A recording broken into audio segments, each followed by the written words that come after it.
Peter Obi, the presidential candidate of the Labour Party, has called on President Bola Tinubu to release Nnamdi Kanu, the detained leader of the indigenous people of Biafra IPOB, along with other imprisoned freedom fighters. Obi stated that there was no justification for the ongoing detention of the IPOB leader, especially since he has been acquitted by the court.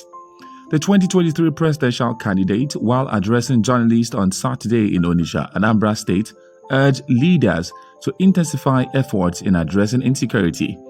He warned that without immediate action, the nation could spiral into failure. According to him, I don't see any reason for his continuous detention, especially as the courts have granted him bail. The government must obey the courts. The rule of law is an intricate asset that we must cherish and live with. I use this opportunity to plead with the federal government to ensure that all those who are in similar conditions are released and discussed. We are in a democracy, and we should not be doing things that are arbitrary and not within the law. He explained that with the increasing insecurity in the country, Nigeria was gradually moving towards becoming a failed state unless urgent action was taken to salvage the situation. The primary work of government is the security of lives and property. It is the foundation on which people can live in any nation because no one can stay in an insecure place.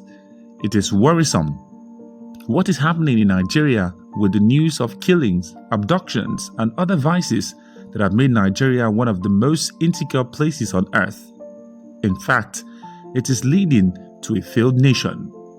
I commend the government for their efforts so far, but there is a need to do more, and all leaders must come together to join hands and fight this. In the Southeast, there is a need for the governors to come together to be able to tackle it. Even in economic agenda, I want to see the Southeast governors work closely more. We want to see them come together and also bring together other groups in the zone. I am against riots or destruction of government assets and property because it is still scarce resources that we are going to use to repair them. But I'm not against peaceful protest. Peaceful protest is allowed, but it must be for a reason and not the personal interest of some people to satisfy a particular interest. It must be properly articulated and properly directed. I recall when people said they were protesting police brutality, and I said to them, no, let's rather deal with the leadership. If we have good leaders, their agents can't be bad. The problem is leadership. If the leaders are competent, have the capacity, and do the right thing, their agents will follow their example. I want to use this opportunity to say that all those who are being held because of one protest or the other should be released. Whether it is freedom fighters, EndSARS protesters, or even because of freedom of speech, be it journalists, let them all be released immediately. We are in a democratic country, and people have the right under the Constitution to express themselves freely. They also have the right to peacefully protest, and we must listen to them. We must listen to those who say they are not happy.